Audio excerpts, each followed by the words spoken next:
consider any argument for the existence of God, we have to consider not only whether that argument is valid, but what sort of God it would be evidence for if it's correct. Because these values are not contingent, they're not dependent on the laws of nature. Also, it requires us to believe that a universe not fit for life could never exist. Okay. Rick, yeah, you said when you look at all the bad things and evil things in the world, that, obviously God doesn't exist and all this kind of stuff, yeah? But let me tell you something about myself, yeah? When I was little, and my mum, she hit me when I did something bad, right? I didn't turn to her and say, you know what, you don't exist, mum. In fact, when my mum hit me, I knew she existed. Yeah? So...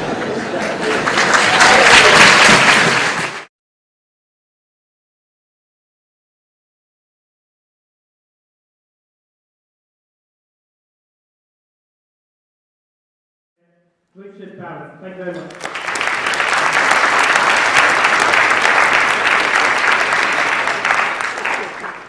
Tonight's question is whether God exists. Obviously, it's one of the biggest questions that we can ask. Some of us will come here undecided, and maybe our speakers will make up your mind if you're in that position. Many of us will come here already committed to a yes or to a no.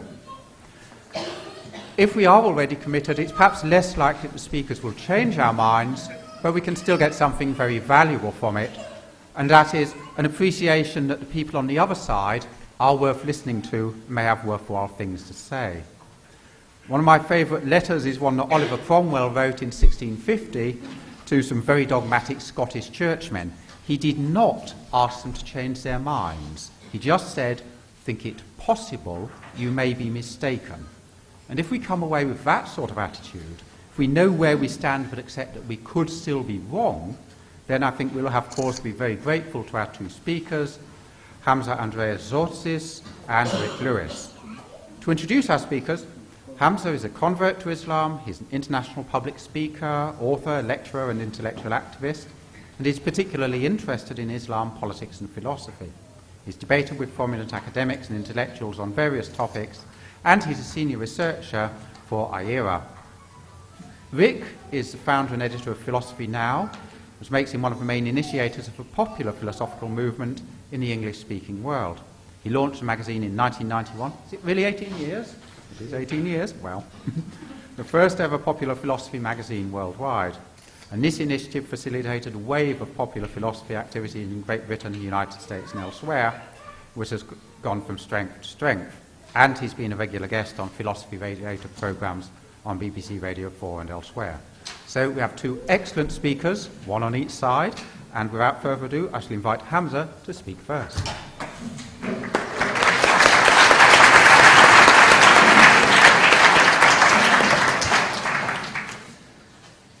I will start as Muslims do in the name of God. In alhamdulillah, wassalatu wassalamu ala rasulillah, amma ba'd. I greet you all with the Islamic greetings of peace. Assalamu alaikum wa rahmatullahi wa barakatuh. I'm going to go straight into the thick of the argument. I'm going to use two arguments to show to the audience that we have greater reasons to believe in the existence of God, a transcendental personal agent that caused the whole universe, that created the whole universe. And these two arguments are as follows. One, God makes sense of the origins of the universe. And two, God makes sense of the fine-tuning of the universe to permit life. Let me go straight away to the first argument. God makes sense of the origins of the universe. Now, we have all asked, where did we come from? Why is there something rather than nothing? In this light, the British philosopher Derek Parfit, he writes, "No question is more sublime than why there is a universe, why there is anything rather than nothing." Now, typically, atheists have said that the universe is just there, uncaused. In the words of the famous philosopher Bertrand Russell, he said, "The universe is just there, and that's all." Now, if we really think and ponder and contemplate on this perspective, then surely it's irrational.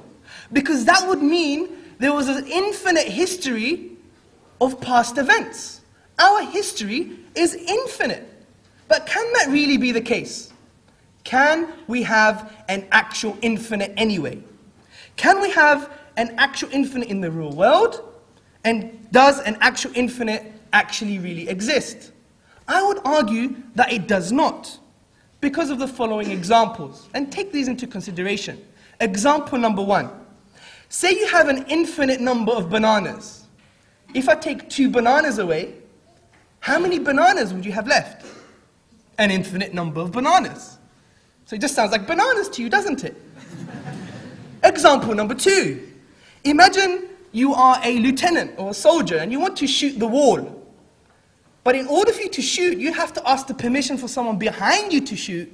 And that happens ad infinitum, forever. Will you ever shoot? The answer is no. Example number 3 actually shows there is no actualization of the infinite in the real world. Take 2 points for example. Point number 1 is Hamza Tzortzis. Point number 2 is Rick Lewis. Now you could potentially split up this distance into infinite parts, but you would keep on subdividing this distance forever, and there will never be the most infinite part, if there is such a thing. But rather, you can cross this distance, an actual distance. So in reality, what this tells us is that the infinite has no ontological export into the real world, which basically means it just doesn't exist. In this light, the famous Greek philosopher Aristotle, he said, the infinite is potential, never actual, and the number of parts that can be taken always surpasses any assigned number. Significantly, the famous mathematician David Hilbert, he said, the infinite is nowhere to be found in reality. It neither exists in nature, nor provides a legitimate basis for rational thought. The role that remains for the infinite to play is solely that of an idea. But events are not ideas, they are real things. So it logically follows we can't have an infinite history of past events. Therefore, the universe had a beginning, and it logically follows the universe has a cause. But this is very philosophical. What does science have to say about this? Well, I would argue that this conclusion is confirmed by physics in the Big Bang theory. According to this theory, physical time and space were created, matter and energy were also created. The 4 prominent scientists, J. Richard, James E. Gunn, David N. Schramm, and Beatrice M. Tinley, describe the event of the Big Bang as follows. The universe began from a state of infinite density. Space and time were created in that event, and so was all the matter in the universe. But let's think about this word, infinite density. What does that really mean in the English language? That actually means nothing. Similarly, Cambridge astronomer Fred Hoyle, he states that the universe at a point in time was shrunk down to nothing at all. So the proponent of the Big Bang theory requires us to believe that something was created out of nothing. Anthony Kenny, the professor of Oxford University, he says, a proponent of the Big Bang theory, at least if he's an atheist, must believe that the universe came out of nothing and by nothing. But brothers, sisters, and friends, and family, out of nothing, nothing comes. Even atheists recognize this. The famous philosopher David Hume, he said, I never asserted to absurd proposition as that anything might arise without a cause.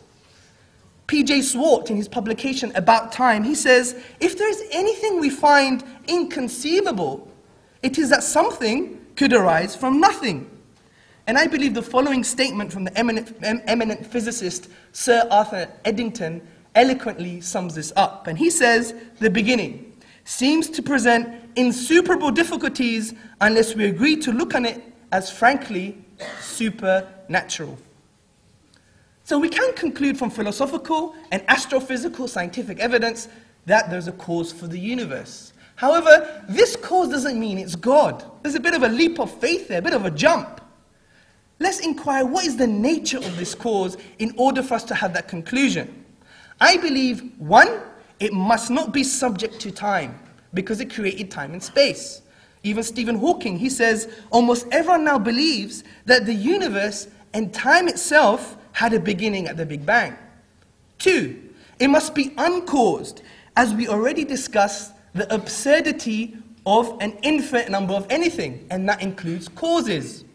3, it must be immaterial, because it created material, and the universe is the sum of all matter, of all material. Most significantly, point number 4 is the thing that makes our hearts explode, our soul resonate, because this cause must be a personal agent. It must have a personality. Take the following points into consideration. This cause is eternal, no beginning, no end. But it brought into existence a finite effect, the universe.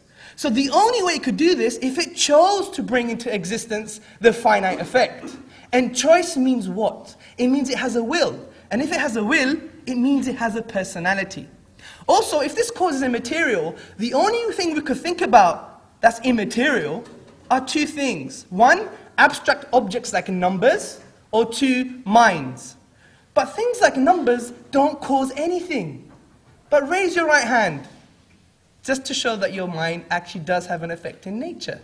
So this thing must be like a mind, not a human mind, but rather with cognition and intellect and knowledge, which indicates a personality. So we could summarize the argument as follows. 1, whatever begins to exist has a cause. 2, the universe began to exist. 3, therefore the universe has a cause. And the Quran eloquently sums this up. The Quran says, or do they think creation came out of nothing? Or were they the creators themselves? Or did they create the heavens and the earth, the universe? Nay, they have no firm belief. My second argument, God makes sense of the fine-tuning of the universe to permit life. Now we all believe natural law exists. There's this thing called natural law. But why do the laws of nature exist? And how can we explain the order in the universe and the apparent fine-tuning for the cosmos to permit life? Surely to claim that it exists with no reason is an absurdity.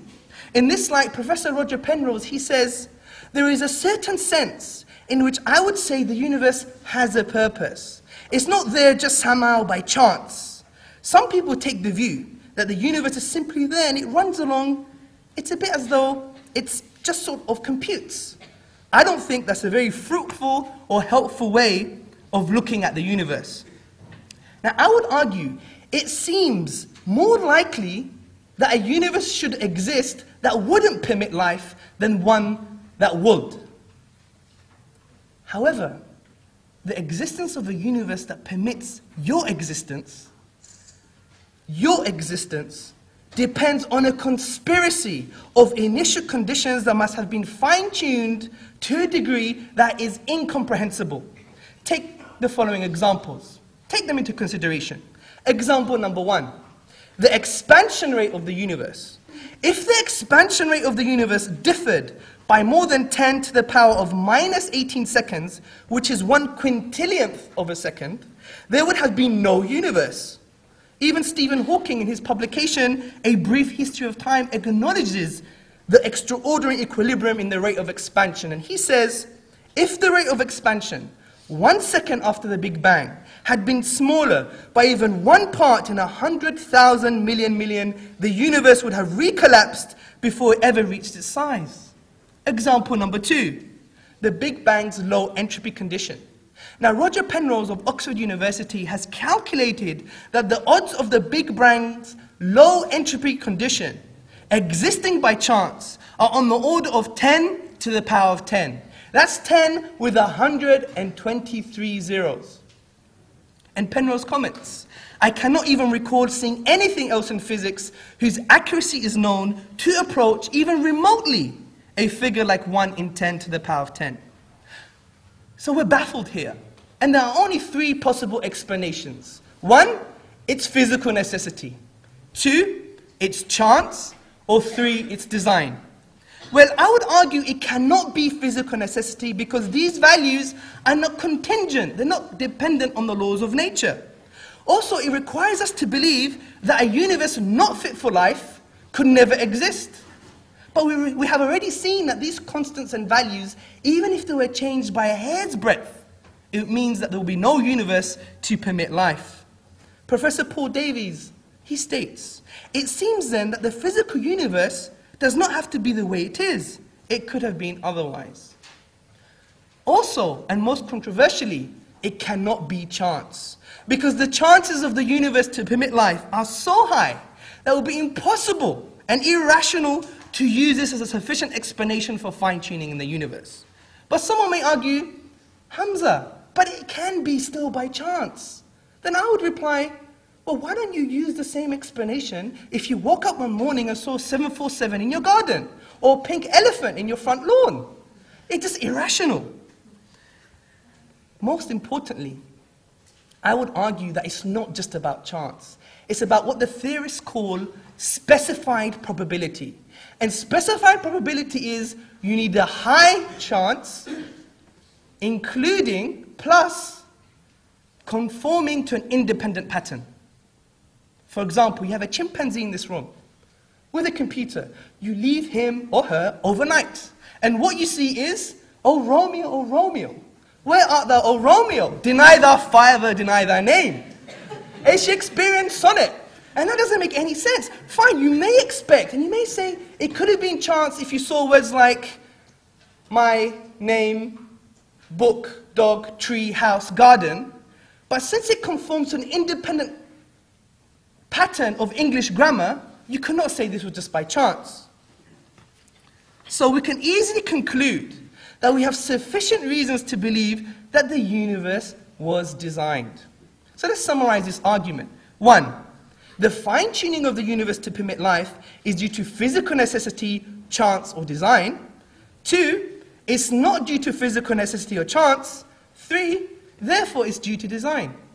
And again, the Quran eloquently sums this up. The Quran says, in the creation of the universe, and the alternation of the night and day, and the ships which sail the seas to people's benefit, and the water which God sends down from the sky, by which he brings the earth to life when it was dead, and scatters about it creatures of every kind, and the varying direction of the winds, and the clouds subservient between the heaven and the earth. These are signs for those who use their intellect. These are the 2 arguments I've used that I think provide a positive, a cogent case for the existence of God, the existence of a creator. There are many other arguments we can entertain during the Q&A, and there are objections to my arguments which I think I have and I can provide adequate answers to them.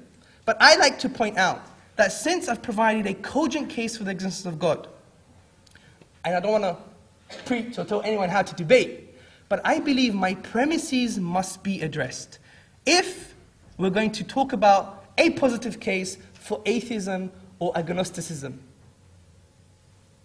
The Prophet Muhammad, peace and blessings be upon him, said, the cure to ignorance is to ask and learn. And I think in this light, we should proceed. Alhamdulillahi Rabbil Alameen. Thank you for listening.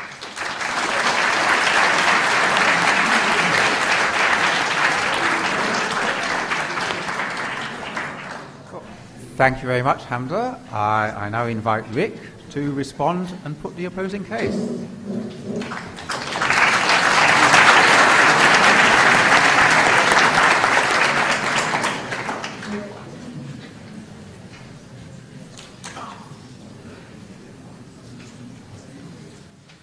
Thank you.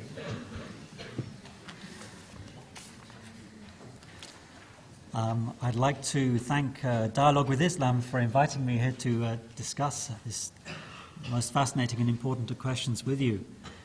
Can you hear me all right, by the way? No? Okay. Too quiet. Okay. So God, delusion or truth? It's always good philosophical practice to try to get clear about what a question means before we try to debate it. And we can't hope to establish whether or not God is a delusion unless we are clear what we mean by the word God, and indeed by the word delusion. We may not have to agree every detail of what we mean by God, but we do need to have some sort of shared understanding of the word. So therefore, even though I'm an agnostic, I want to talk to you about the nature of God. Some people might say that we should leave aside questions about the precise nature of God and simply start by establishing whether or not God exists at all. The trouble with this is that the range of possible understandings of the word God is very broad. There might be some meanings of God where we could actually all agree that God exists and shake hands and celebrate having reached a consensus, but actually the difference between our conceptions of God was so wide that our agreement was almost meaningless. So I want to suggest that the nature of God isn't something we can put aside very easily for the sake of argument.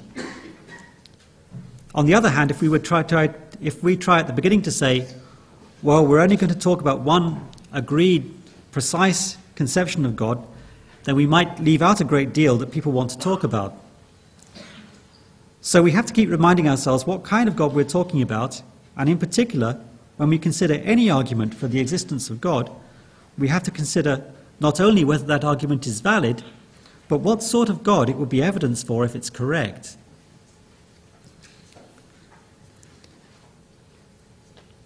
For instance, considering the problem of evil, it might be suggested that we can't wrestle with it until we've already decided that God exists. Is God all-powerful and infinitely just and merciful, as both Islam and Christianity claim? The amount of suffering in this world suggests not. But if we leave aside the problem of evil for the time being, then this debate is not about whether the God of Islam exists, but only about whether some much more minimal kind of conception of God exists.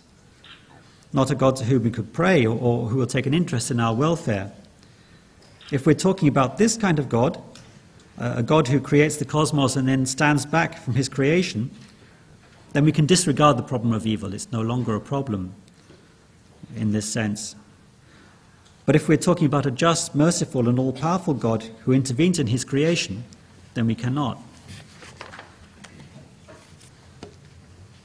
To illustrate this problem of different conceptions of God, I want to take an example.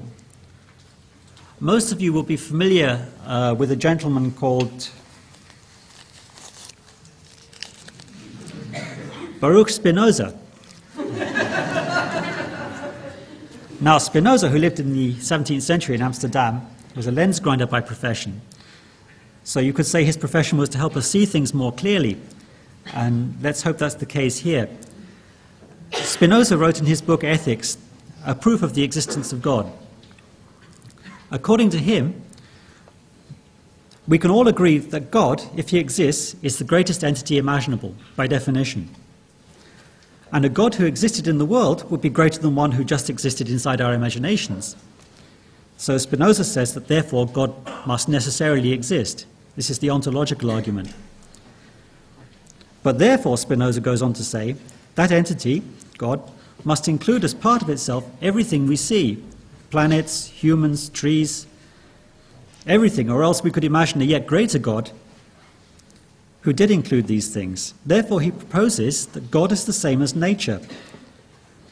There is just one substance, God as nature, and we are all part of God. It's a kind of pantheism. We might come to agree that there is such a God in a Spinozan sense, but would this tell us very much? Both Hamza and I would probably happily exist that nature exists, and because I'm not hung up about mere names, I'd even agree to refer to nature as God, if you like, as many scientists have done in a metaphorical way. And then we could all have agreed that God exists. But in fact, I'd suggest this hasn't got us very far. Of course, there may be something slightly comical about a humanist wanting to discuss the nature of God. You can see this in the novel Catch-22 by Joseph Heller. I don't know if you've read it. Some have. The central character, Yossarian, is chatting with his girlfriend, and they discover that they're both atheists. Yossarian then launches into a bitter and sarcastic attack on the whole idea of God, saying that if he did exist, he must be a cruel, twisted kind of God to explain all the suffering in the world, or else a blundering idiot of a God. And he's quite surprised when his girlfriend bursts into tears and starts punching him with her fists, saying, "Stop it, stop it." And he says, "What's the matter? I thought you didn't believe in God either." And she says, yes, but the God I don't believe in is a wise and caring God, not the horrible God you don't believe in. So therefore, when we consider arguments for the existence of God, we need to consider not just if they are sound, but also what kind of God they would support if true. And I haven't yet come across any argument that would convince me that God exists, and I've seen no evidence in the world that could be explained only by God's existence. Hamza raises a very powerful argument. I don't think that's utterly successful in the end, but he raises it very well, and it is a powerful argument, the cosmological argument. He says that the universe must have come from somewhere unless it's always been here, and he argues that it can't have always been here because you can't in the real world have infinite sequences of events. Well, I'm not sure about that, but I don't want to argue about it because the consensus among physicists is that the universe is indeed not infinitely old. So we have a point of shared agreement there at the beginning, I think. The consensus is that it goes back to something called the Big Bang about 13 or 14 billion years ago. So let's assume that space and time both begin at that point, as the physicists currently agree. Hamza says that if the universe had a beginning, then something must have created it, and this he calls God. He quite rightly says that the first cause can't itself be caused, or we'd have an infinite regress of causes. And he says that something which is itself uncaused, and which starts the entire universe, must be God. But there are a few problems with this, with the idea that nothing happens without a cause. Firstly, there's no time for a cause at the beginning of the universe. Our idea of cause and effect is that a cause comes before the effect that it's associated with. However, with the universe, there is no time before the Big Bang. Time starts at the Big Bang. So when will there be a cause? Stephen Hawking, the cosmologist, has said, to ask what came before the Big Bang makes no more sense than to ask what is north of the North Pole. And plainly, the answer in both cases is nothing. A second problem is that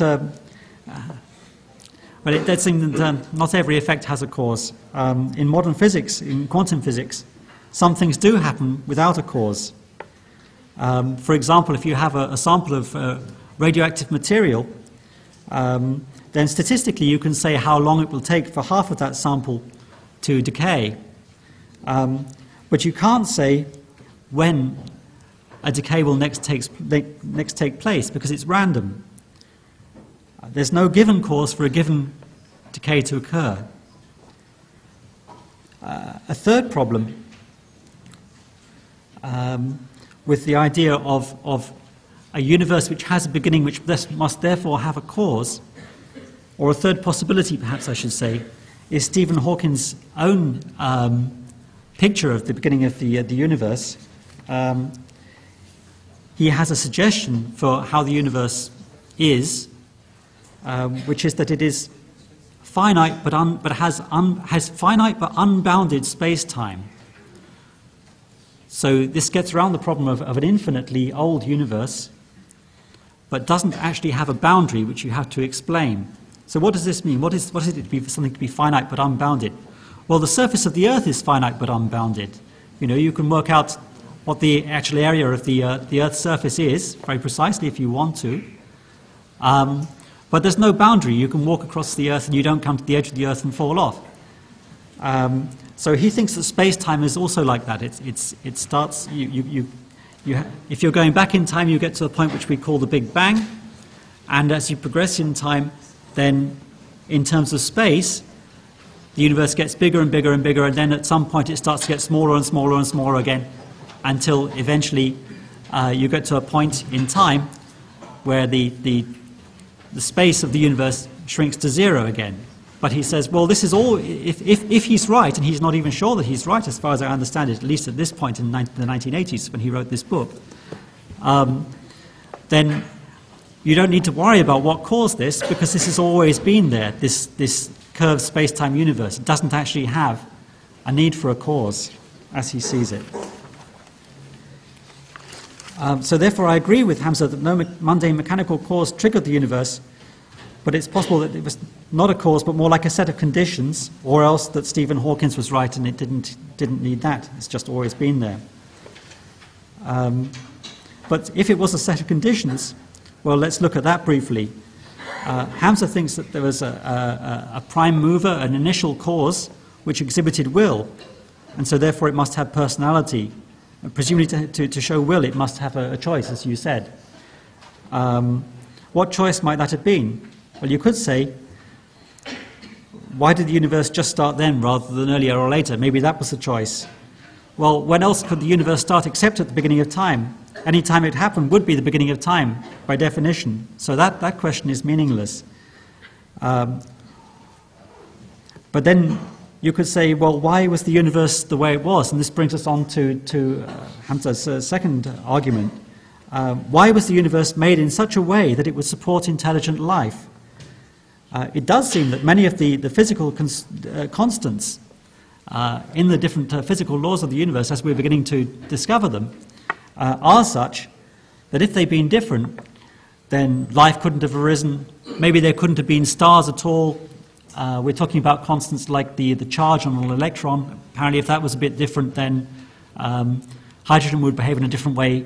Stars wouldn't ignite. And there are many other examples of this kind, leading some people to say, well, look, this is so unlikely that this could have arisen just by chance, that all the constants were just at the right level for us to be here. Surely this is an example of a creator making a deliberate design here. But there are a number of answers I wanted to make to this. Firstly, if the constants hadn't been as they were, then we wouldn't be here to ask questions about them. I mean, this is the weak anthropic principle. Unless the universe supported life, we wouldn't be here to consider the problem.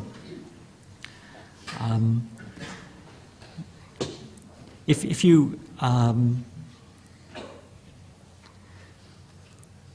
step off the curb and a lorry just misses you by a whisker, and you say, "Thank goodness, I'm alive." That's so astonishing. Such a small difference, and I would have been dead. That's amazing. Maybe it's divine intervention. Well, a lot of people are killed on the roads. You're only asking about it because you were one of the lucky ones. Maybe we're the lucky ones in terms of the fact that the universe has turned out in such a way that we are here to talk about it. Secondly, there's another possibility. The cosmologist Paul Davies, who you mentioned, wrote, for instance, in the New York Times recently, that it could be that what we think of as universal physical laws might not be so universal, but might be more like local regulations. That if you look at the universe from, as he calls it, a God's eye perspective, looking across this vast cosmos, there might be areas within which the physical constants are one thing, and other areas where there's something else. And maybe just some of these areas are hospitable to life, and we happen to live in one of these areas. Thirdly, talking about these constants which just happen to be at the right value for us to be here, sometimes it turns out with further investigation that they just had to be this way. One of them, which Hamza mentioned, is the rate of expansion of the universe after the Big Bang. Stephen Hawking's A Brief History of Time also contains a brief history of our attempts to understand the Big Bang. And he does have this quotation about how the rate of expansion had to be pretty much exactly what it was, otherwise the universe would have collapsed back into itself at an early stage and we wouldn't be here. However, this was a problem for a version of the Big Bang argument which has now rather been superseded by several successive versions, actually, which he then describes. And he says that the next version that came along involved something called cosmic inflation, which meant that the Big Bang expanded more quickly than originally modeled at the very beginning. This theory of cosmic inflation was brought in to solve various problems that people didn't really understand about how the Big Bang worked. But one of the consequences of this was that the rate of expansion up to the present then turns out to be pretty much exactly on this borderline between what would then, if it had been different, the universe would have collapsed into itself again.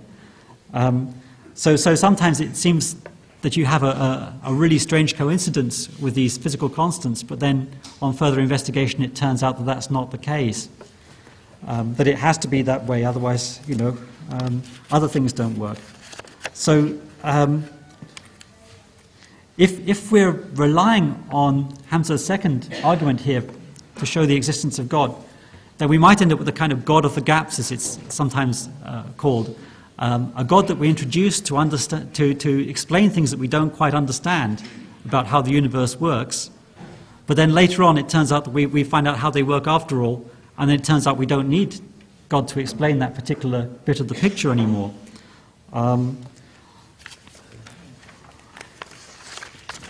So therefore,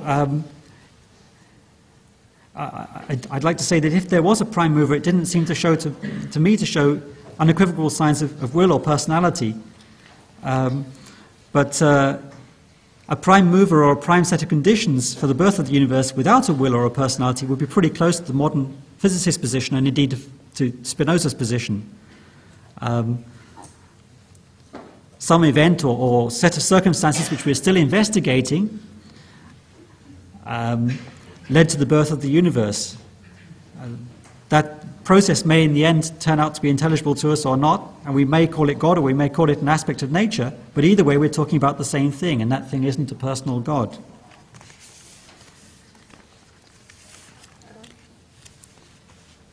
And the problem of evil shows that any God with the ability to interfere in the running of the universe cannot be just or merciful. Otherwise we wouldn't have innocent children being swept away by tsunamis or dying of horrible diseases and all the other awful things that happen in the world.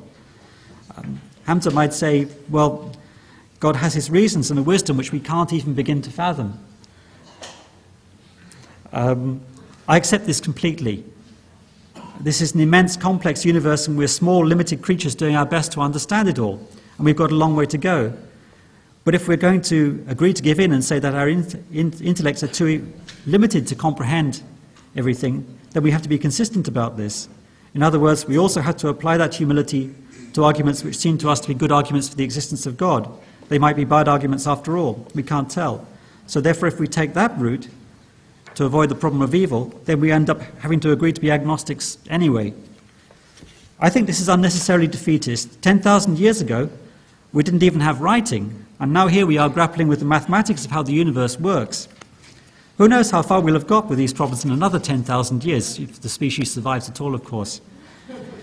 I think we should carry on trying to understand the universe, and although I haven't heard any compelling arguments for the existence of God, I could be wrong. And if there is a God, what better way to show our appreciation of his creation than to try to understand it to the best of our ability? Thank you.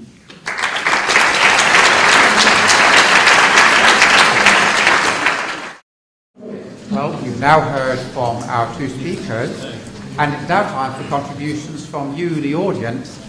Do we have a roving microphone? Or is it not going to be it may not be very practical to get it to you, but please do wait for the microphone to come to you. Yes, the gentleman there at the end of that row. So could you raise your hand again to indicate to the mic? Hi, my name is Saeed, and I work in IT. I've got a question to both speakers from a colleague of mine who doesn't believe in God. The question to Hamza is, how much of a problem does the theory of evolution pose to your belief in the existence of God? And the question to Rick, which is related, is to what extent do you propose evolution forms the basis of an argument against the belief in God? Okay, we'll take a couple more. This gentleman just there. Hi, my name is Asif. I'm a master's student here at LSE. My question would be to Andreas. I'm wondering, you said there is no such thing as infinity, but aren't you contradicting the Islamic principle or this concept that after we die and once we go to heaven, we live there, or hell, we live there for infinity? So would you say you're contradicting one of the basic concepts of Islam here. Okay, we have another one, 2, 3. What is the right at the back in the border there? Okay, we'll come to you in the next round. Okay. I'm Shabnam Dharamsi. I'm a consultant, and my question is to both speakers. As I understand it, Heisenberg's theory of uncertainty means that the ways in which we dialogue with the universe as observers affects the universe. So it seems to me that our ways of knowledge are totally in question. And I wonder what both speakers have to say about that in relation to the nature of God. Okay, so we've got 3 there, and then if you could wait with the microphone at the back, there are 2 more who are coming on the next one. So we've got evolution, infinity, and Heisenberg's uncertainty principle. Heisenberg, would you... sorry?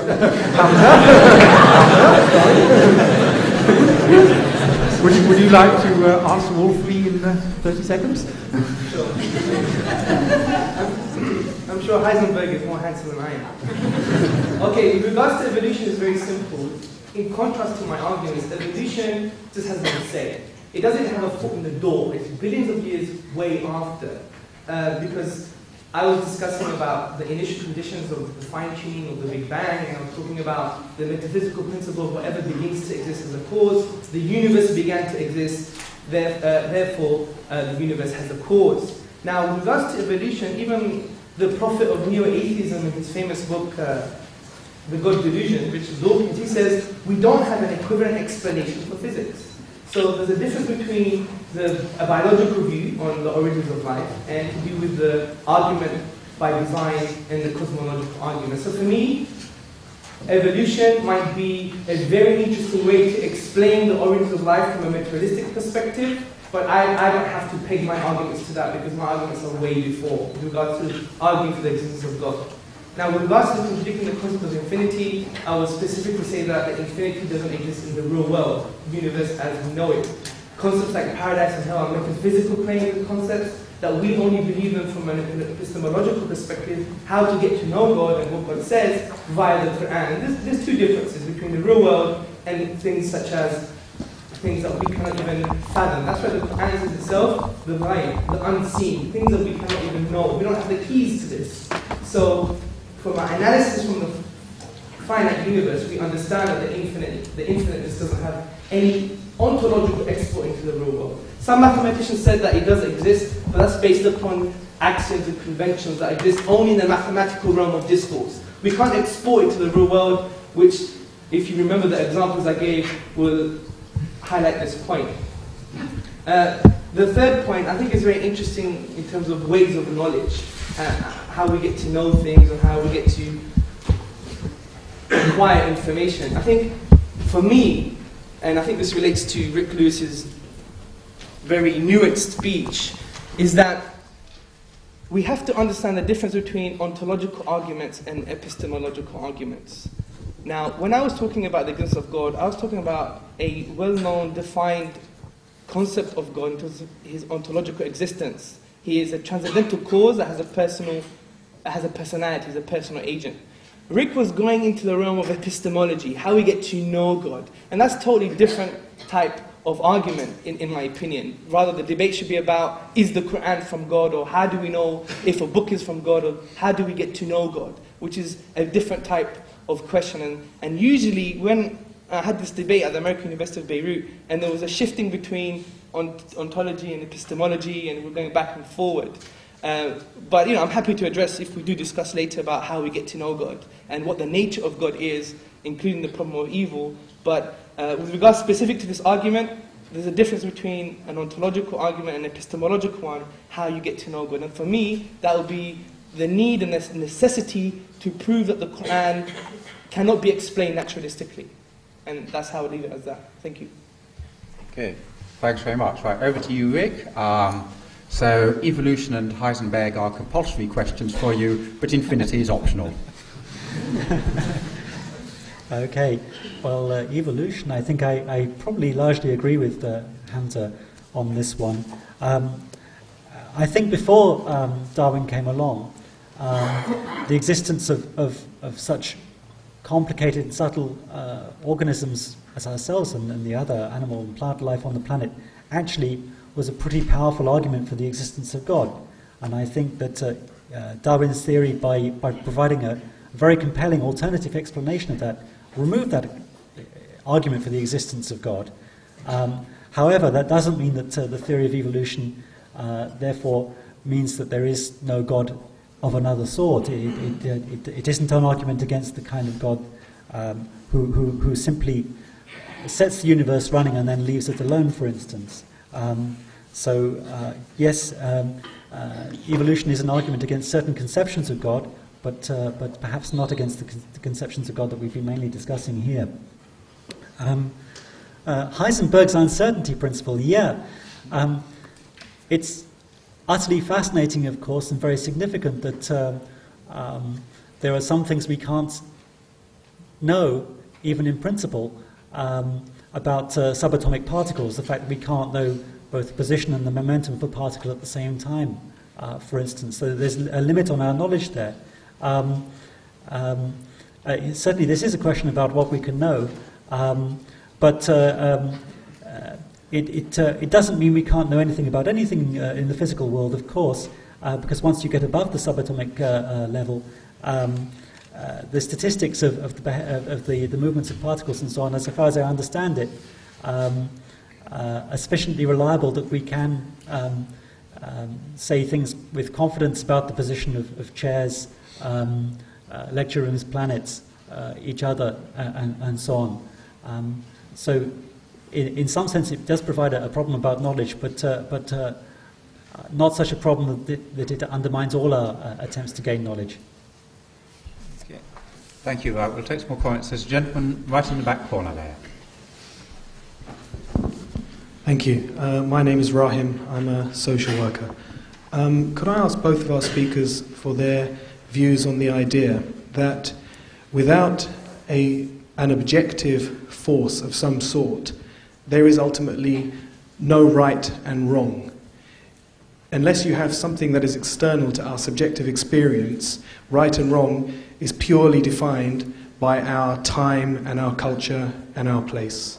Thank you. Thank you. And then the lady in white just in front, I think, had a comment.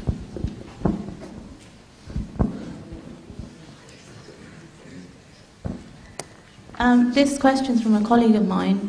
He's wondering that if God created the universe, then who created God? Yes, and we have another one. There's a gentleman right at the back there. Hi, Rick. This is a question for you, Rick, here. I totally endorse the... my name is Fahad. I studied physics and philosophy, and that was my background. My question for you is that I totally endorse the fact that physicists have a very strong point when they say that if physics can explain the phenomena of earthquake, then why do we need a second explanation? Right? I mean, that's a good question. That's assuming... that is a very good question. But that's assuming that physics does explain everything, both in all the realms that we need to know about. But my question is that why is it that you are creating a fundamental problem with basic concepts, which could explain phenomena, and we do need them to support the general theories. For instance, take in physics, we can't falsify the concept of force. We can't falsify the concept of energy. We say that energy created, say, quarks. But then we find out that, well, quarks came from subquarks, and then we say energy created subquarks. And those arguments are so basic and so fundamental to the understanding of physics. If you rip that apart, it's more fundamental in time-space, that if you rip them apart, you're practically left with nothing. But we need them, but we use them to bring about a consistent understanding of the physical universe. Now, if that argument you assume can be extended to the ontological world, if I, on the other hand, come and I accept that energy exists to an extent. I don't have to, but I do. But if I take this very argument to the level of God, in the sense that how we Muslims describe it to be, and can bring about a very consistent understanding of many questions that you ask that might not satisfy your feelings, but will give us the ability to distinguish between the right and wrong questions, which is the very thing that knowledge is meant to do, then what is the problem with that? Thank you very much. Okay, thank you very much. I'll invite Rick to go first on these three. Okay. Three difficult questions. Firstly, the question of whether we need something external to us to show us right and wrong. I think broadly that was the question. There's two halves to my answer. Firstly, I'm not sure that the existence of a God would necessarily enable us to know right and wrong, although that is, of course, a popular view. But it's a view which has been criticized right back as far as Plato in his Euthyphro dialogue, where he asked, is an act good because God commands it, or does God command an act because it is good? If an act is good solely because God commands it, then we're committed to saying, well, whatever God commands is good, even if He commands something completely awful. On the other hand, if God commands things because they're good, then we don't need God as a source of our morality, because there's some other source of morality which God Himself is conforming to.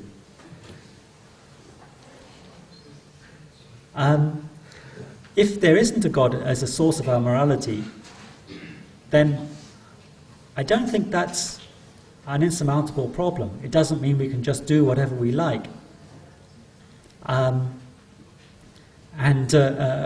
course, the whole of moral philosophy is a series of attempts to explore how we should behave. Most of those attempts don't rely on the existence of a God. And some of those attempts are more successful than others, but there's been a lot of exploration of this. How should we behave? Here we are, supposing there's no God. Here we are. We've got to find some way to get on with one another and to run our society. Imagine two different ways of doing this. Imagine two countries next to each other. Neither of them has a widespread belief in God. In one of those countries, the general view is, well, do whatever you feel like. Do whatever suits you at the spur of the moment. And it's a place where people lie and cheat habitually, they stab one another in the back. It's like the Wild West, but worse.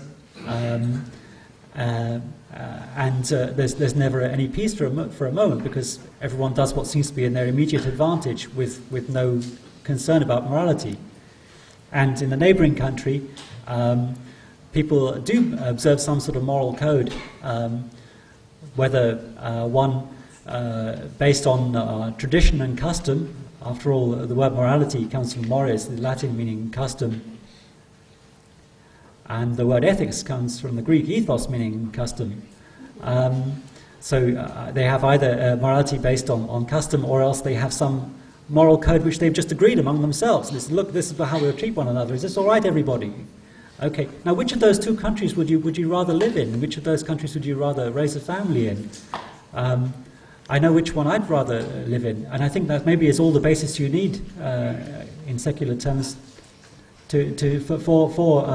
for morality. Sorry, I've gone on a bit with that one. Sorry. That's all right. Who created God? That's a very difficult question, and probably one that I should leave to so I'm going to dive out of the way of that one. Okay, so do you want to... Yeah. Hamza, a challenge for you.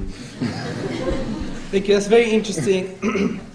Now, firstly, about objective morality is a very good question. Now, again, well, if you listen to what Rick Lewis was saying, it was an epistemological. How do we get to know what morality is? That wasn't the question. The question is the basis for morality, the ontological status of morality, if you like. And I would argue, if God does not exist, then objective morals do not exist. But since objective morality does exist, therefore God exists. I'll give you an example. Say we take God out of the question, because God by concept is the only conceptual anchor that transcends human subjectivity. What else is there?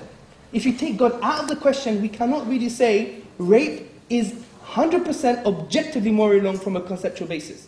It doesn't mean atheists do bad things. No, atheists are great people. We're talking about...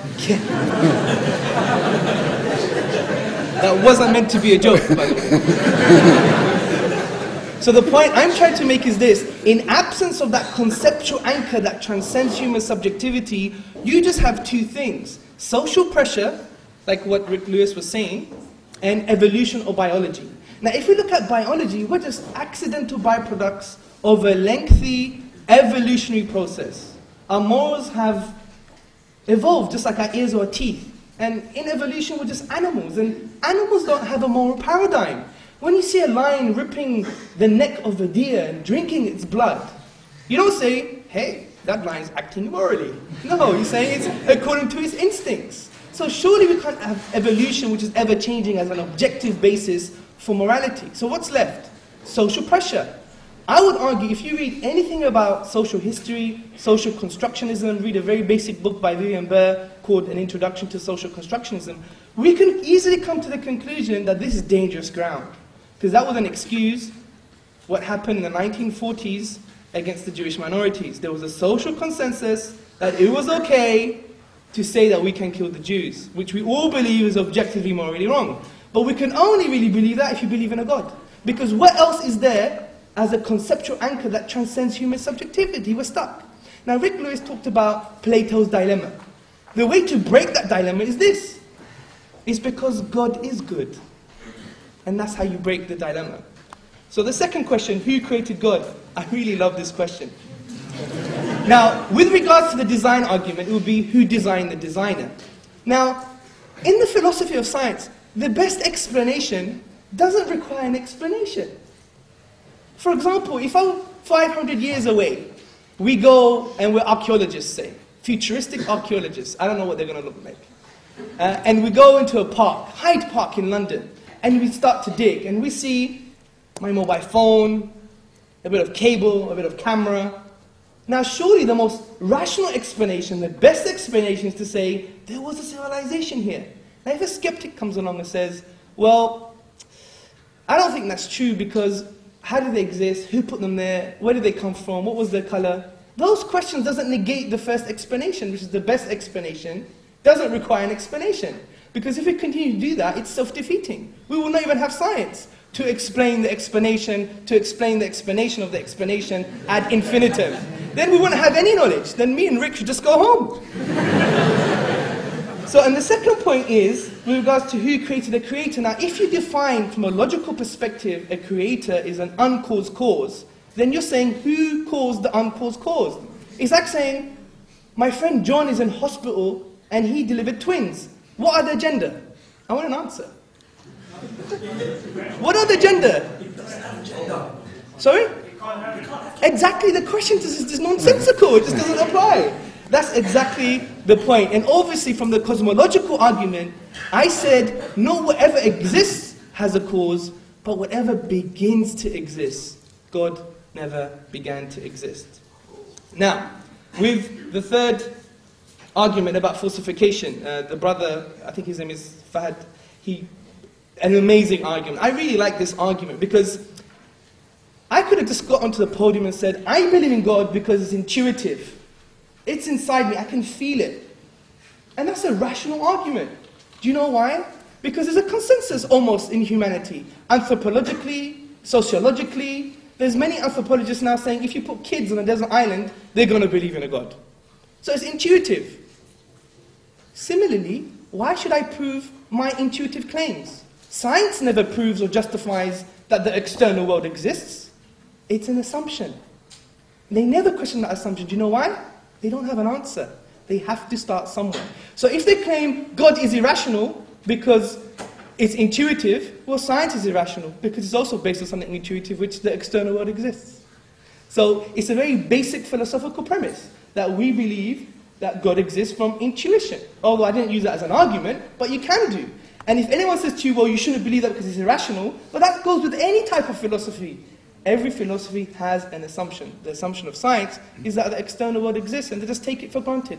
Just like we take God for granted. Simple as that. Thank you. Okay, thank you very much.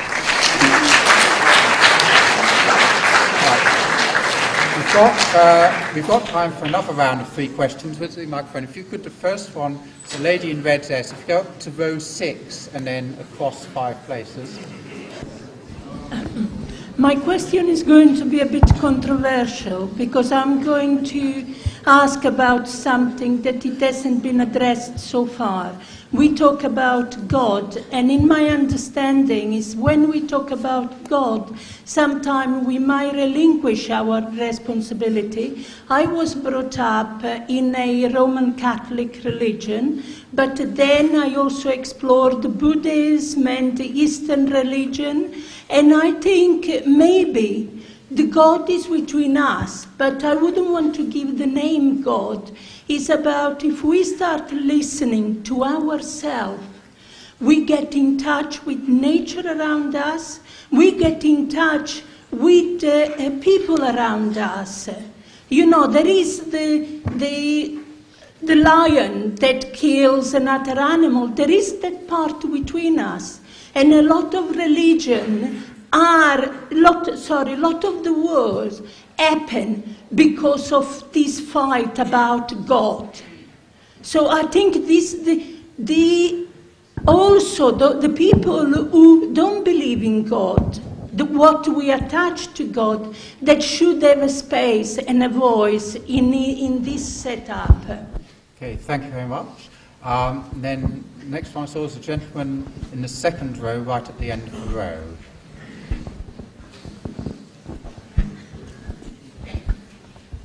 Thank you.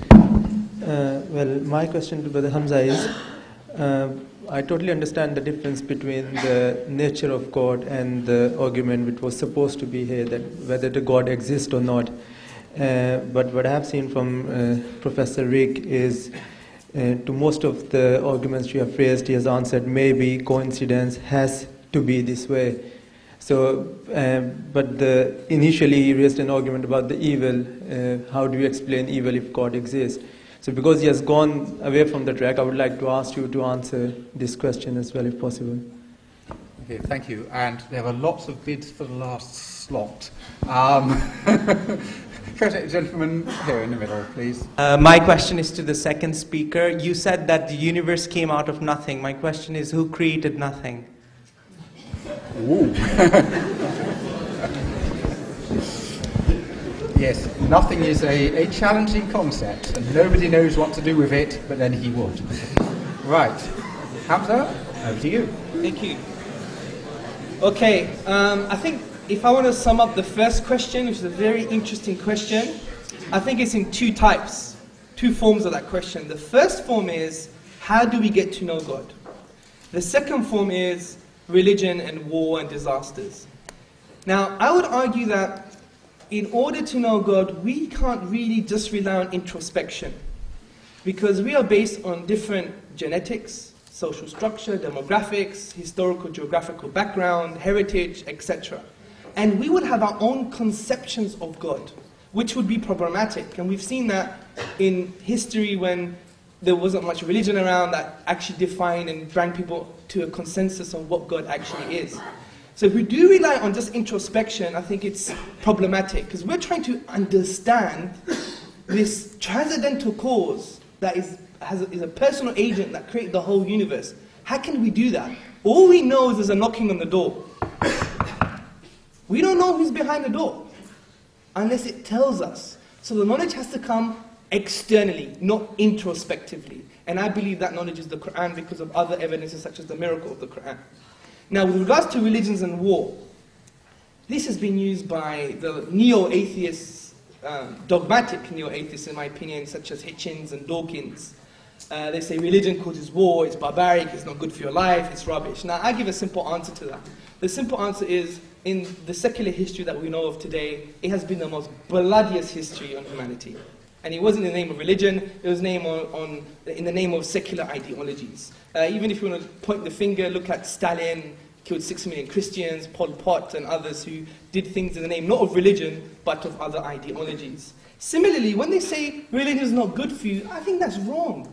That's based on a media hype, a misconception. Something based upon the oppression of the historical Catholic Church using the coercive arm of the state to stop anything that was incongruous with its teachings. Hence the Protestant tradition, and we had the 30-year wars, the 80-year wars, the massacre on St. Bartholomew's Day. It was a mess. Christian history is you're drowning in blood. That's why you had the liberal movement, you had the individualist doctrine of rights, etc. But when we look at today's reality on religiosity and religion, there's been studies by sociologists that are pointing the finger to something very positive. Positive correlation between those who believe in a religion to have less sickness, to be healthier, to live happier lives. And some statistics here, for example, just to mention a few. In 2002, Brian Johnson and his colleagues at the University of Pennsylvania Center of Research on Religion and Urban Civil Society reviewed approximately 500 studies that had been published in peer-reviewed journals. And they concluded that a large majority of studies showed positive correlation between religious commitment and higher levels of perceived well-being, self-esteem, lower levels of hypertension, depression, and criminal delinquency. I had to call my gran and tell her to be religious. It will lower her hypertension. Do you see the point? Similarly, in the Handbook of Religion, there's many books called The Sociology of Religion, and they don't inquire about the intellectual nature of religion, if it has a basis or not. It says, how does it affect our lives? And statistically, you're more likely to be happy and healthier as someone who believes in religion than someone who does not. Now, I leave the third question to yourself, Rick Lewis. Thank you. There you go, Rick. Okay, thank you. Yes, the question about the knowledge of God. Hamza said a little earlier that there's almost a consensus on God. If you put people on a desert island, then they'll develop a religion. And he also said later that, well, okay, what we have is a knocking on the door, and how we interpret that in terms of religion, how we find out about God is a huge question. But I would say that there's no knocking on the door, and although there is a consensus, it's not a consensus necessarily on the existence of some kind of God, although it obviously is a very widely held opinion. But it's what is really universal is actually a need for answers to fundamental questions, and the most popular answers to those questions historically have been religious answers, but they're not the only possible answers. Secondly, the question about religion and war and evil and so on, I think terrible, awful things have been done in the names of religions and under the inspiration of religions, and also good things as well. And among humanists, you get, if you look at history, you've got terrible, awful atheists like Stalin, and also good humanists and good atheists as well. Given the vast number of the vast section of humanity which is religious, it's hardly surprising that religious people across history and across the world display the whole range of human behaviours, from the very bad to the very good. And whether religion makes people overall better or not is a difficult question to answer. Maybe it makes them better overall. None of these things affect the truth of whether or not there's a God. That's a separate question altogether. Lastly, the question about who created nothing. Well, I suppose nothing is the one thing that doesn't need creating. Right, we'll take another round of questions. Where's the microphone? Okay. Gentlemen, just there first.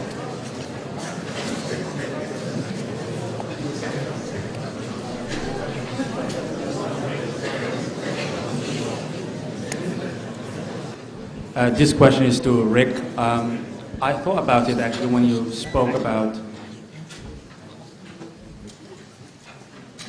I was thinking about what you said earlier in terms of is God exist and the proof of it, and actually start thinking about the whole issue about Mac versus Windows, who has more virus. And the reason I thought about that is that it's one of those answers that you don't know until you sort of try kind of thing. You also talk about a lot of things about nothing, university actually sort of happened and that's all to it. If I take your argument, sort of the way I understand an example is I took a piece of program code that's written in Windows and I put on a Mac machine. it's not going to do nothing. It's absolutely not going to do nothing. So for me, I find difficult so many people to be here today, walking, seeing, and hearing, and actually to be said that you are from nothing. It's just sort of out of my imagination. Thank you. Okay, thank you. There's a few right at the back. If you could go up to the back on your right-hand side.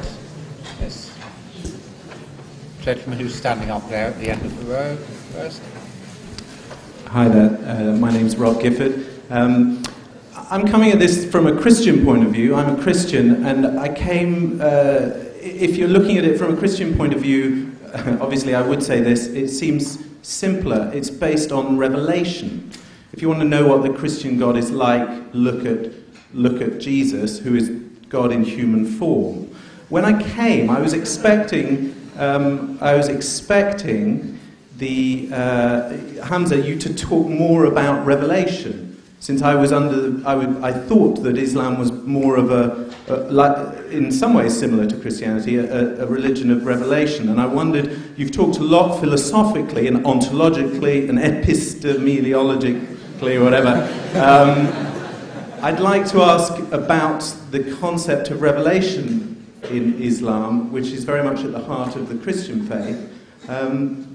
And I'd like to ask Rick, then, are you really saying that you see no evidence of design or of a mind behind created order? Okay. Thank you. Could you take gentlemen, one of the gentlemen up there, please? Rick, you said when you look at all the bad things and evil things in the world, that obviously God doesn't exist and all this kind of stuff, yeah? But let me tell you something about myself, yeah? When I was little, and my mum, she hit me when I did something bad, right? I didn't turn to her and say, you know what, you don't exist, Mum. In fact, when my mum hit me, I knew she existed.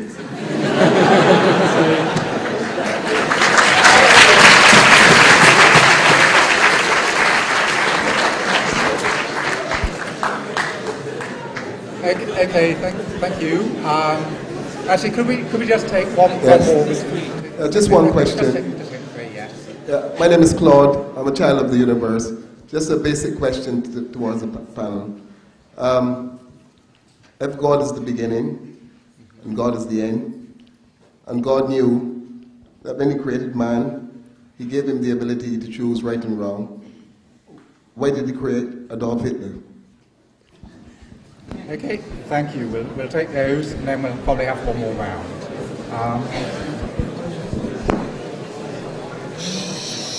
Okay, I think the gentleman in the front row, and he's quite low, obviously, compared to the rest, is that I agree with him. There are greater reasons to believe that God does exist, and some of the reasons I elucidated today, which is the cosmological argument and the argument by design, which I believe some of the responses that Rick gave, I don't think they were counted philosophically as defeaters. There may be some questions, but I don't think they're defeaters. For example, one of the questions was about causality that is pegged on time. I say no, because my first premise of whatever begins to exist as a cause wasn't a physical claim, it was a metaphysical claim. So there is responses to these questions, but the reason I didn't want to delve too much into them, because we could be talking about just one issue rather than many. So I do still believe that there was no adequate response to the premises that I gave today in today's debate. The second question about revelation, this is a fantastic question. Now, I would argue that the difference between Islam and Christianity, from my perspective, is that Islam doesn't require you to believe in a book just based on blind faith. For example, I have many discussions with intellectual Christians, and they say, well, the Bible is from God because it says so. I say, but how do you know? Then he says, the Bible is from God because it says so. And then we go into this kind of circular argument. And the way they break the argument, they say, well, you have to break the circle by just allowing Jesus to enter into your heart. And I say, well, what if you don't believe in Jesus in the first place? So there's a problem. So the reason I start off by using philosophical arguments, to be honest, I supported them by two revelations, two verses from the Quran, which summed up the argument. itself anyway. But the reason I don't bring revelation to play, because that's epistemology, but I do also believe that the Quran can be a proof for God. Because the Quran, in my opinion, is a miracle. Now, when I say a miracle, I don't say it goes outside of what we perceive to be natural law. Because natural law is what? It's not like something that is gospel truth. Sorry for the pun, I didn't mean it that way. Yeah? But what I'm trying to say is that natural law is just patterns that we perceive in the universe. Now, if something changes the pattern, it goes against the pattern, it doesn't make it a miracle. That's incoherent view on miracles. I believe in the Islamic philosophical perspective of miracle, which is basically an act of impossibility. Or, in more detailed words, an event that lies outside the productive capacity of nature. And the Quran is that. For example, it's a linguistic miracle. It jumps outside of the nature of the linguistic miracle, which is Arabic itself. So when we go to the Arabic language, which is based on a finite set of tools, grammar, words, letters, and we exhaust all possibilities, all combinations, we cannot create the unique literary form of the Quran. So it's an event that lies outside the productive capacity of nature. And it logically follows that it's a miracle, which proves the need for a supernatural agent here. I know it's quite philosophical, but I can't sum up a whole debate in a few seconds. Now, the last point about the problem of evil, I would disagree with the gentleman, because if your mum slapped you, it could be because she wants best for you, or she could be bad. And we can't attribute badness to God. So the way I would personally deal with the problem of evil is that, first and foremost, to believe that evil really, really exists, you need God in the first place. So how can you construct an argument which for the basis of the argument you need God, but that argument negates God? It doesn't make any sense, you see. So that way, what you do, you actually explain God's existence and the existence of evil, but you don't have to really explain why. But I would also introduce here that the concept of problem of evil that he was coming out with, which logically follows as this: 1, a good God exists that is omnipotent. 2, evil exists. 3, therefore, a good God that's omnipotent doesn't really exist. But that's based on a very Christian, limited understanding of God. God is just love, just good. That's the problem. I would even argue, if God was just love, sometimes I don't see it. If God is just good, well, I don't see that all the time either. I mean, spend half an hour in my Greek family, you realize this very quickly. Sorry, Spiros, my brother's in the audience, and my sister and her partner.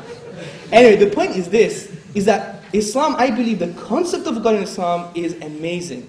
That alone has made people embrace its philosophy, its teachings, and its way of life. Because we believe God is not just good, not all just good, not all compassionate and all loving, but He's also the one that's all wise, and the one that also punishes, and the one, so many different other names and attributes that we believe who God is. And we could then easily reconcile who God is with what's happening in nature. For example, wisdom itself. If we believe God is all-wise, but we can't see the wisdom, it's a logical fallacy to claim, well, I can't see the wisdom, because I've been arguing from ignorance, and you can't argue from ignorance. So the point is, we can easily reconcile God's names and attributes to what's happening in the world. For example, the tsunami. The children that died in the tsunami, we don't have a very atheistic, bleak view on life. That's it. Dead, suffering, tortured, oh my God. They don't believe in a God in the first place. But the point I'm trying to make is this, is that for the Muslim, we believe this child is actually in eternal bliss now. Who thinks that's more of a better world view? That the child's in eternal bliss, rather than it lived a life, it's just matter and biology and just evolution, and if it's just matter, then it doesn't matter, does it?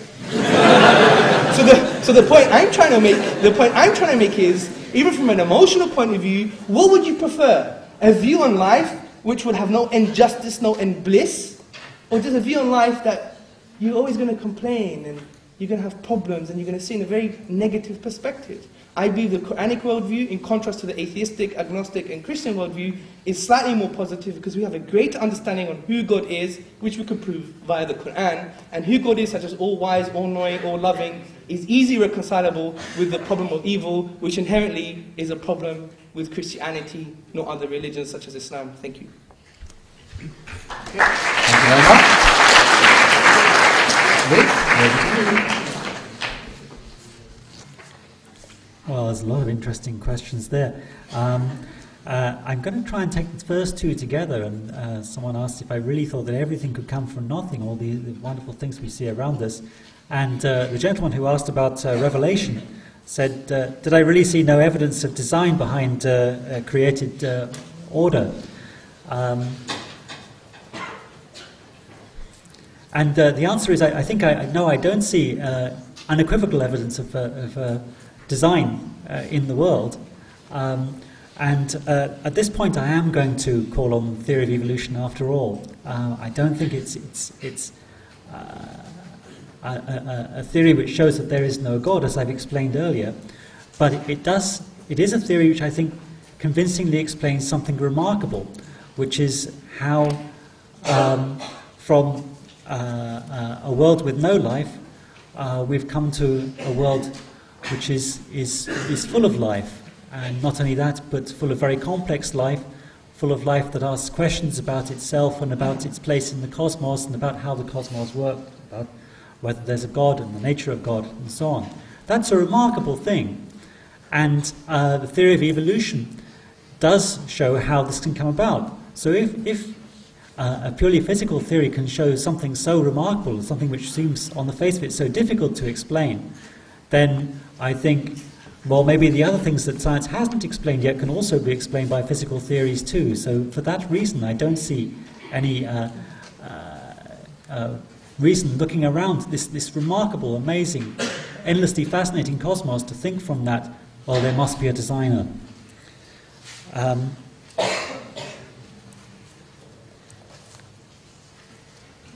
Well, turning to the problem of evil, yes, say how can evil exist in the world? And Hamza says, well, look, the idea of evil comes from God anyway, which takes us back to the idea of God as the source of moral value. Hamza said a little while ago, in response to the Plato's dilemma, which I raised earlier, I said, isn't that good because God commands it, or does he command it because it's good? And Hamza says, well, the answer to that dilemma is that God is good. So therefore, God would only command you to do good things because God is good. But I'd like to ask Hamza, when you say that God is good, by what standard of good are you judging him? Surely then you are judging him by an external standard. So therefore, you're saying that it's not just that God defines good, but that God is good by some external standard. And if God is good by some external standard, then we can relate our own morality to that external standard, and we don't need to get our morality from God. And therefore, because it's an external standard, we can also say that some things are evil. Evil is a tricky word because when we talk about things being evil, we're talking about not like volcanoes going off and tsunamis, we're talking about the actions of human beings. And the question was raised, well, why would a good God create Hitler? I think that I'd call it the problem of suffering is a real problem for Christianity and for Islam. How could a merciful God allow so much suffering from natural causes? Unless the victims are compensated in an afterlife, which as an agnostic I don't believe in anyway, so that's not a compelling argument for me. Maybe if you have a previously existing belief in the afterlife, then maybe it's a sufficient answer to you for the problem of suffering, or I'd have doubts myself. But the problem of evil, the problem of people doing nasty things to each other, in fact, the problem of people doing awful, appalling things to one another, they say, why doesn't God stop that? That doesn't seem like an argument necessarily against the existence of God for me, because you could have a God who decided to create us with free will and decided that this was overall the best thing to do, and having given us free will had bound himself, or was bound by logic, from interfering with that free will, and therefore had to stand by and watch as we did awful things to one another. So I don't find that a great argument against the existence of God. But I do think that the problem of suffering from natural causes like tsunamis is a compelling argument. Okay, thank you very much. We'll just take a couple more questions and Hamza's and Rick's responses to them, and then I shall invite the two speakers to sum up. And I've already seen enough hands go up. There's a lady up against the wall. Yes, just there. Okay, hi, my name is Zainab. As an agnostic, I'm assuming you don't actually believe in the hereafter. Therefore, you don't have, like, not in a rude way at all, but you don't have any set morals. All your morals are set by society. For an example of this would be homosexuality, where 50, 60 years ago it was really frowned upon, and now everyone's fighting for their equal rights. So the morals of society is constantly changing. How do you set yourself limits? And if you do, why? If you're never going to get rewarded or punished for anything, other than yourself, you have no purpose in this life. Okay, thank you. And then there's, if you come down to about the fifth row, there's a lady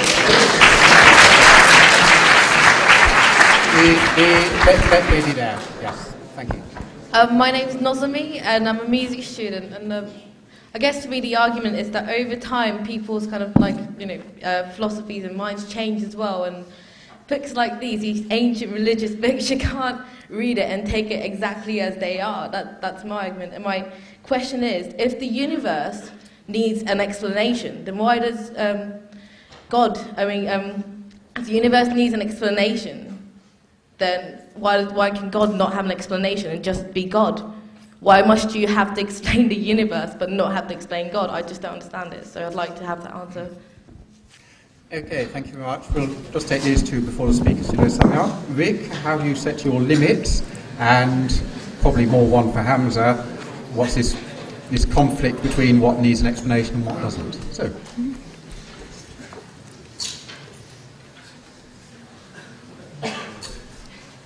Well, you can't live without morality. You have to have limits. What exactly those limits should be, you have to work out for yourself, and each of us attempts to do that in our own way. I believe we're responsible for our actions and also for the consequences of those actions as far as we can see them. I believe we should avoid inflicting suffering on one another, and that we should treat one another honestly as far as possible.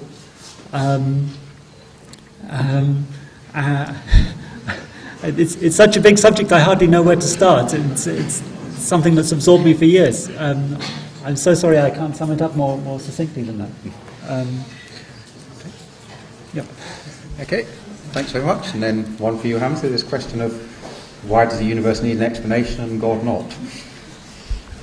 Can I address the first question as well? Yes, of course.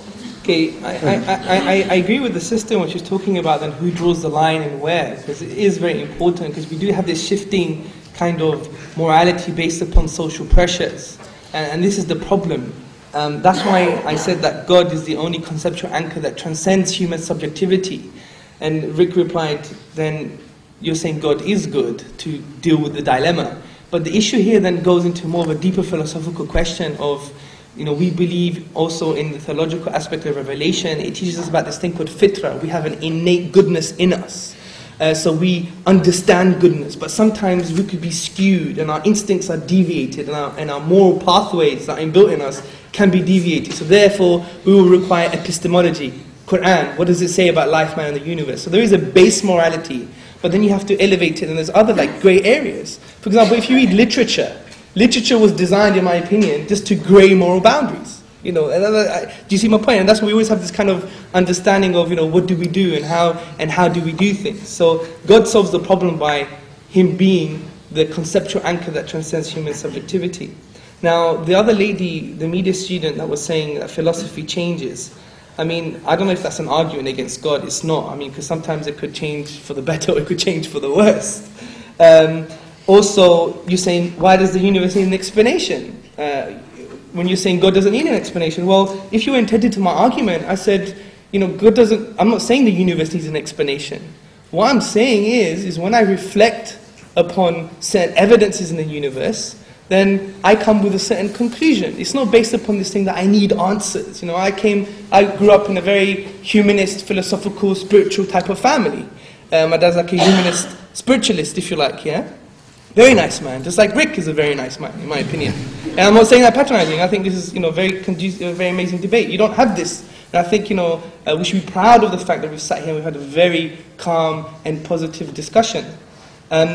So I thank Rick for that and everybody else, of course.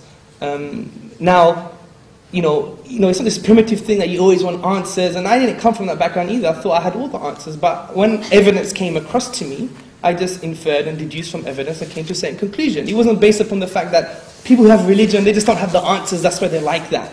And I think that's a very outdated cliche in my opinion, And you also referred to about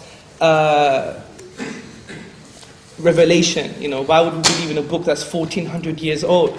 I mean, maybe if you were to read the books, then you could come to a better, more conclusion. I would argue that you probably haven't read the book in the first place. Because if you had, you would see that the Quran has a solution to both poverty. It has an ideological solution to poverty. I mean, it doesn't stop at saying, love thy neighbor. I mean, what does that mean? It doesn't get you far. What does love mean? And what does neighbor mean? And how do you have mechanisms to implement those values? And the unique thing about Islam and the Quran is that not only it's a set of values, but it's a set of mechanisms that implements those values too.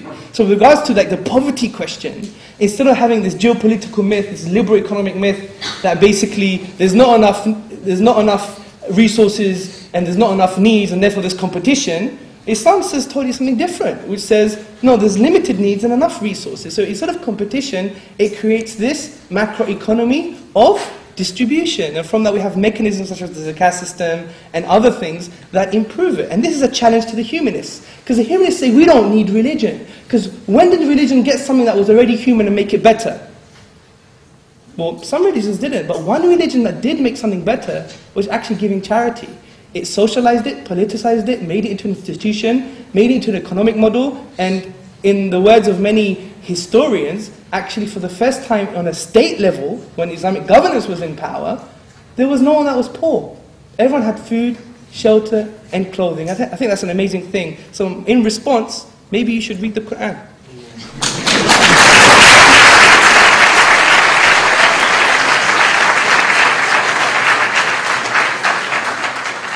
Okay, thank you very much for that. I'm now going to invite each speaker to spend just 2 minutes, which I shall time strictly, summing up and perhaps in particular saying what they've learned from this evening.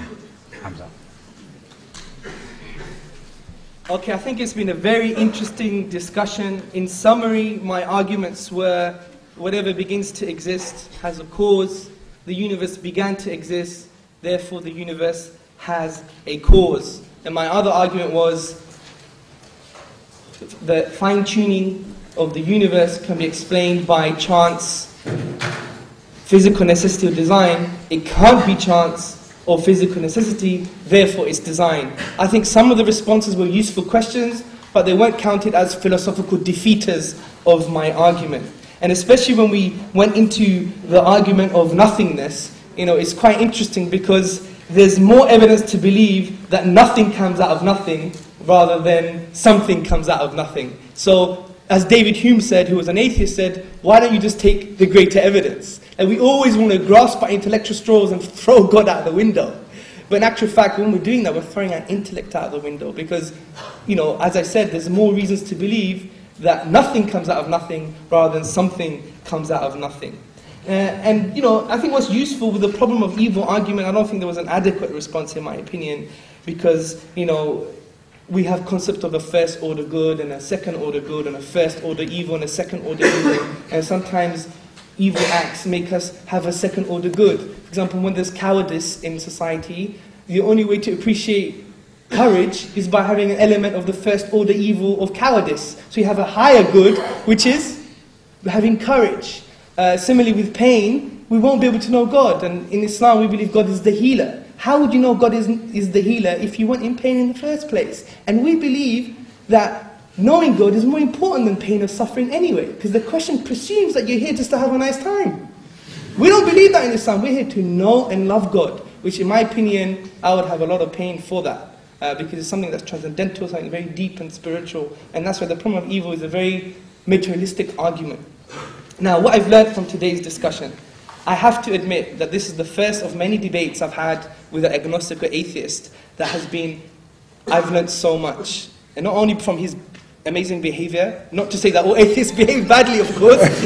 well, then we go into the objective morality again, what is good. No, but that's not the point. The point is this has been conducive to positive discussion. We should continue that way. And I think he would agree with me that we need to transcend the dogmatic atheism of Hitchens and Dawkins and come to a very nuanced discussion, because now is the time for change. And I'm not trying to sound like Obama, but maybe I have been smart. So the issue is now is really the time for change, because we need to transcend outdated cliches and the rhetoric and come together on the table and have a nuanced discussion, even if we disagree with each other. So that's why I commend Dialogue with Islam and all the other organizers that facilitate today's event, because what I learned is I need to probably read a little bit more as well. Thank you very much.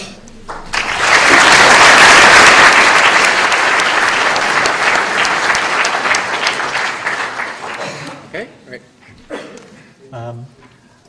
Well, I'd like to agree with a lot of what Hamza said about the need for dialogue and the fantastic work which Dialogue with Islam is doing. I don't know if many of you were expecting before the debate that I'd be, because of the title of the debate, maybe putting forward the same kind of arguments as Dawkins and coming up with 8 knockdown arguments which absolutely prove the non-existence of God. I don't have such arguments. If I had any for you, I would have given them to you. Yet I haven't come across any argument, even in this absolutely fascinating and informative debate, with excellent arguments put forward by Hamza and also the fascinating questions which you raised. I haven't come across any argument to convince me that God exists, and I've seen no evidence in the world that could only be explained by God's existence. However, I'm an agnostic, not an atheist, for 2 reasons. Firstly, I've also seen nothing in the world which is utterly incompatible with the existence of a certain type of God. Not, I'd have to say, the God of Islam or Christianity, but of a God who creates the rules of the universe and then binds himself voluntarily or is bound by logic from interfering with the running of the universe. There could be such a God. William of Ockham said that we shouldn't multiply entities beyond necessity. If we don't have a need for such a God in our explanation, why introduce God into our worldview? I go along with that, and so I'm living my life on the assumption that there isn't a God. But Occam's razor isn't actually a disproof of God. It's possible that there is a God. It's compatible with what we see, at least a God of that sort, I think. The second reason I'm an agnostic rather than an atheist is that I recognise that our reason is limited compared with the awesome complexity of the universe in which we find ourselves. And I could be wrong about my assessment of the arguments which are put forward.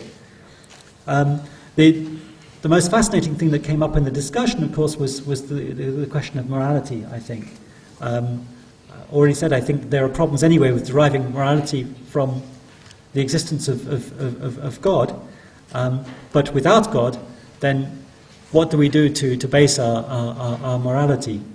I think it's absolutely a pressing question. It's not one that can be answered by society. It's one that has to be answered by each of us individually. We have to find a way to get along. It's not a question you can find a way around. I believe that's the start of a very long and interesting debate, and not the end of one.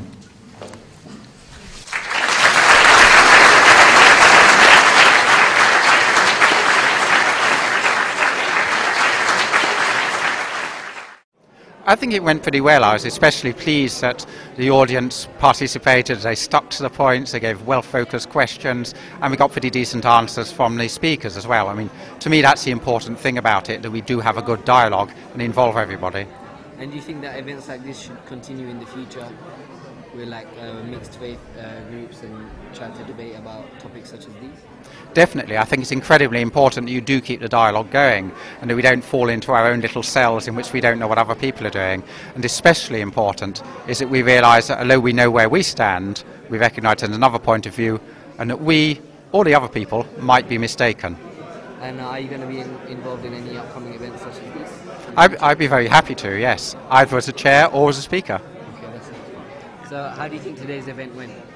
I think it was a very interesting and successful event today, at least from my point of view, because I learned a lot. I had a few of my assumptions challenged.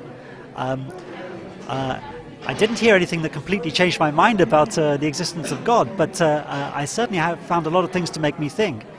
So do you think we should have more events like this in the future?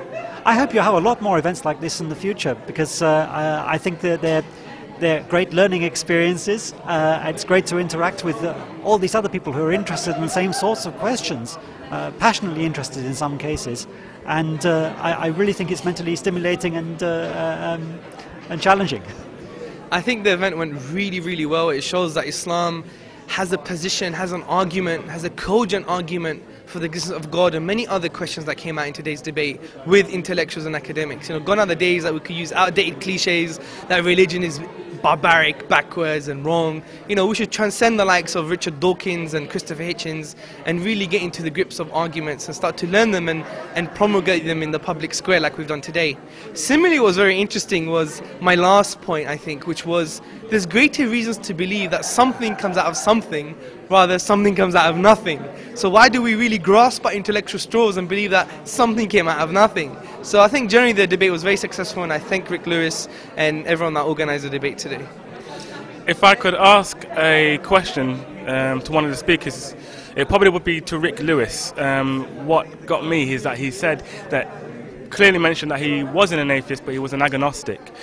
So my question would basically be, if he is an agnostic and that he doesn't overrule God being in existence, then wouldn't it be safer on his part for the hereafter to believe in God anyway? And then taking that route of what would be the most convincing evidences and proofs to which course of life God would like him to live. Because then it would have been a much better way to live, as Hamza already proved that having a religion in someone's life is better in regards to living.